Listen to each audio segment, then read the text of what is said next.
Hola chicos, ¿cómo están? Bienvenidos a su canal Naranja Play. El día de hoy vamos a hablar sobre un estudio que nos muestra cómo un viaje de pesca nos ayuda a comprender un poco más sobre el COVID-19. Así que sin más dilación, vamos con la intro y empecemos.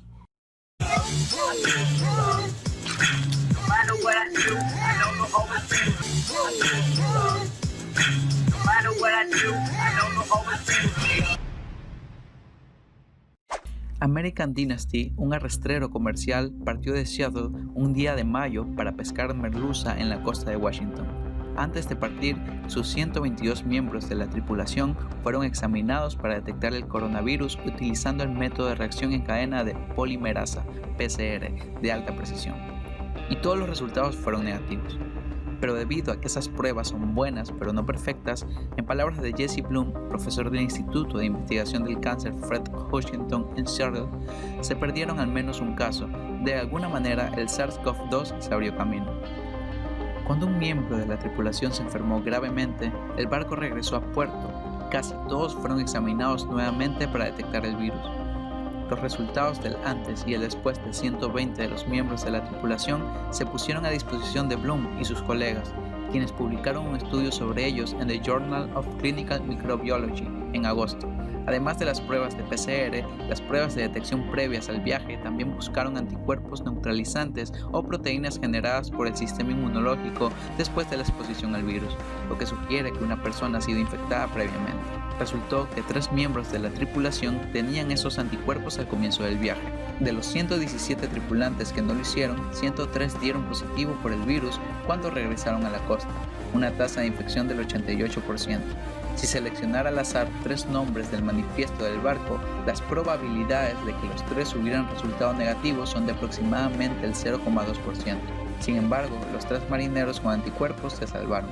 Se cree que el hallazgo es la primera evidencia directa de que los anticuerpos protegen contra la infección SARS-CoV-2 en humanos, y ofrece pistas sobre qué tipo de concentraciones podrían ser necesarias para conferir inmunidad.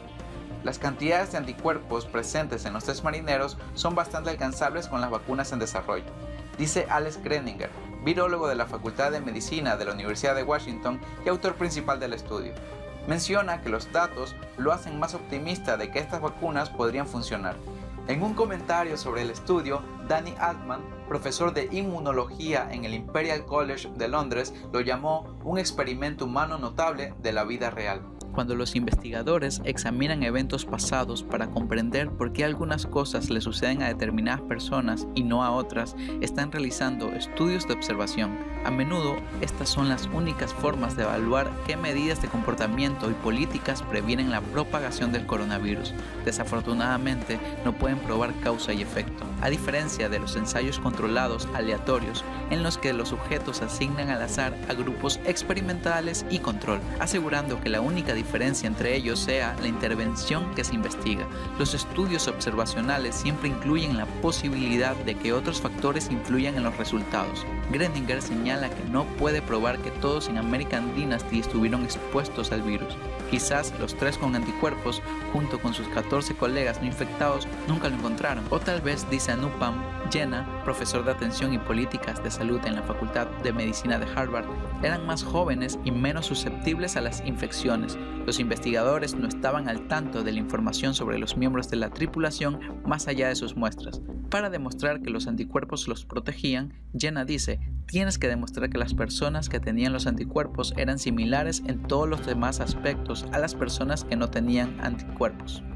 Sin embargo, la amenaza que representa el virus ha hecho que los ensayos aleatorios sean extremadamente difíciles de realizar. Si bien, los investigadores asignaron al azar a monos macacos para recibir una vacuna o un placebo, y luego los expusieron al virus, aquellos con anticuerpos producidos por la vacuna tenían menos posibilidades de infectarse.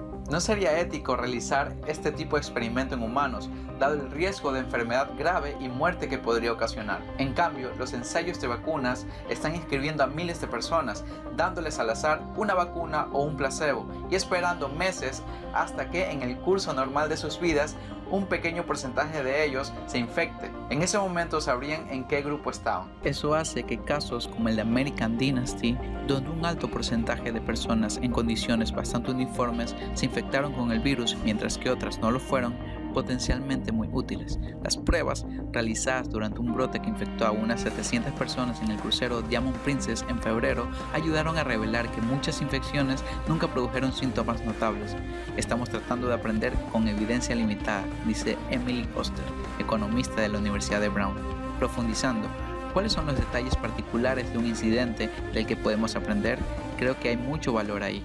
Tal indagación puede ayudar a generar hipótesis. El ejemplo clásico es el de John Snow, un médico inglés que realizó un estudio sobre un brote de cólera en Londres en 1854. Trazar casos de la enfermedad en mapas y entrevistas a los residentes es como el rastreo de contactos original. Snow comenzó a sospechar de que una bomba donde muchos de los que se enfermaron obtuvieron su agua fue la culpable. A su vez, también había probado su teoría de que el cólera se transmitía por el agua, obteniendo mapas de hogares que eran atendidos al azar por una de las dos compañías de agua rivales, con diferentes fuentes de agua y observando cuál de ellos experimentó muertes. Cuando la tasa de mortalidad de una empresa resultó mucho más alta que la de otra, quedó claro que el agua era la causa. La contaminación por aguas residuales fue la culpable de las muertes por cólera. Estos experimentos naturales, en los que algún evento o factor ha aleatorizado a los participantes en grupos experimentales y de control, han sido especialmente difíciles de encontrar durante la pandemia. La necesidad urgente de detener la propagación del virus ha llevado a los legisladores a cambiar muchas variables a la vez, como cierres y reaperturas de escuelas y negocios. Esto hace que sea difícil separar sus efectos. Para averiguar si el cierre de las escuelas redujo las tasas de infección en la comunidad al principio del brote, por ejemplo, puede buscar en áreas demográficamente similares donde las escuelas cerraron a mediados de marzo o principios de abril y comparar sus tasas de infección a principios de mayo.